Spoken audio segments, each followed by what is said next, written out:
يستحق الزمالك الفوز، يستحق الاهلي الخساره، يستحق.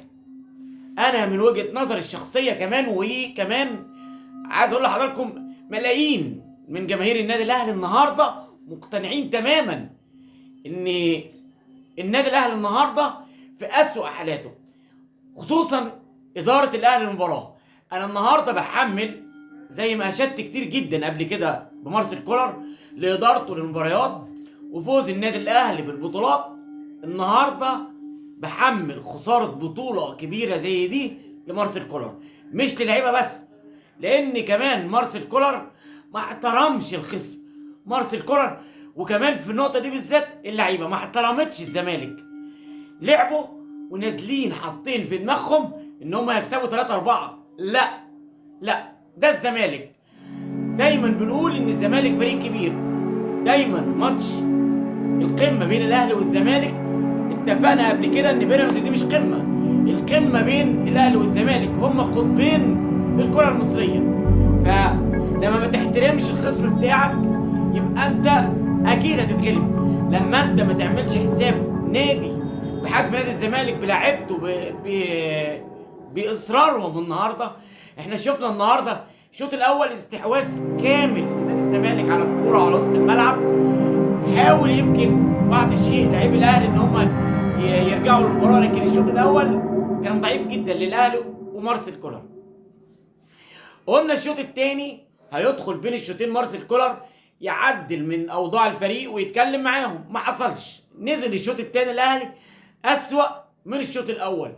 طبعا كان من جوميز ان هو عمل ولعب بقد امكانياته وفرقته ولاعيبته اللي هو عارفها، وقدر ان هو يسيطر على نص الملعب سواء بناصر ماهر او عبد الله السعيد، وكان معاهم دونجا لغايه قبل ما يتصاب.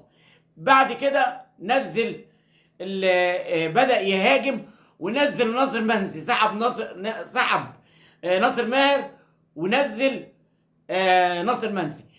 اول كوره لناصر منسي دخلت جون، ورجع الزمالك للمباراه وقدر كمان يسيطر على المباراه، ووصل جوميز ولاعيبه الزمالك للي هم عايزينه، وصلوا ان هم يلعبوا ضربات جزاء. الزمالك فنيا افضل من لعيبه الاهلي في ضربات الجزاء، وشفنا ده. كمان الشناوي للاسف الشديد سيء جدا النهارده في ضربات الجزاء، كل الكور حتى اللي اترمى عليها مش قادر انه يعمل تراي ان هو ينط على الكوره ويصدها للاسف الشديد، فبقت تدخل من تحت ايده شويه او من فوقيه شويه والكوره سريعه. فانا بشيد بجوميز انه قدر يدير مباراه افضل من مارسيل كولر. مش هطلع اكذب على حضراتكم ولا اكذب على نفسي واقول ان الاهلي لعب كويس، لا، واعتقد ان مفيش حد من حضراتكم ممكن يختلف معايا في النقطه دي. الاهلي سيء، الاهلي سيء. الاهلي يستحق الخساره، يستحق الخساره. لكن في النهايه مبروك لنادي الزمالك وجماهيره، ومبروك لجوميز ومجموعه اللعيبه اللي لعبت بقد امكانياتها وقدرت انها توقف نادي بحجم النادي الاهلي اللي ما احترمش.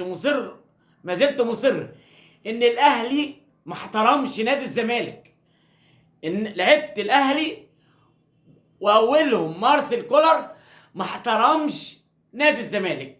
لذلك الكوره بالذات لو ما قدرتش تحترم الخصم بتاعك بتتغلب. هي دي الكوره اللي اتعلمناها من واحنا صغيرين، هي دي الكوره اللي احنا عارفينها، تحترم خصمك الكوره تحترمك. لكن النهارده كولر ولعيبه الاهلي بالكامل ما احترموش الخصم، ودي كانت النتيجه، خساره لقب غالي وعزيز جدا السوبر الافريقي. النادي الزمالك كان برضو اخر مره حصل عليه من 30 سنه بجون ايمن منصور قدام الاهلي، وبعد 30 سنه الزمالك برضو بياخده من الاهلي. ليه؟ لان النهارده ما زلت تاني بقول الاهلي ما احترمش الزمالك، عشان كده الكوره ما احترمتوش، وقدر الزمالك يحصد لقب غالي وعزيز في بدايه الدوري اعتقد انه هيفيد الزمالك كتير جدا في مسيرته اللي جايه، وهيضر الاهلي كتير جدا في الفتره اللي جايه. لازم يتعمل وقفه في لعيبه الاهلي اشتراها زي اشرف داري اللي هو اتركن على الخط معرفش ليه، يوسف ايمن اللي جابه من قطر مش مقتنع بيه، عمر الساعي اللي جابه من الاسماعيلي ومش مقتنع بيه، مارسيل كولر. لازم اداره الاهلي تتدخل. امتى الخطيب يتدخل؟ يعني انا مستغرب بجد، لامتى هتقف تتفرج يا كابتن بيبو على مارسيل كولر؟ مارسيل كولر على عينه وعلى راسنا مدرب كبير وجاب بطولات، لكن في حاجات انت جايب اللعيبه دي بملايين لازم تلعب. لما انت تجيبها وتركنها على الخط وهو مش مقتنع بيها عشان هو ليه وجهه نظر تانيه. النهارده لعب بنفس التشكيل، النهارده ياسر ابراهيم للاسف الشديد، مع احترامي الشديد لياسر والله يا جماعه ياسر لعيب كبير جدا، لكن النهارده الكره اتخطفت منه من ناصر منسي في لمع البصر. اشرف داري لاعب خطير جدا جدا جدا، كان من الصعب ناصر منسي ده يضحك عليه في كوره زي دي. حد يقول انت زعلان، اقول له طبعا زعلان، دي فرقتي وطول عمري بشجعها، طول عمري بحب النادي الاهلي، وما زلت ولا زال لاخر يوم في عمري النادي الاهلي عندي رقم واحد.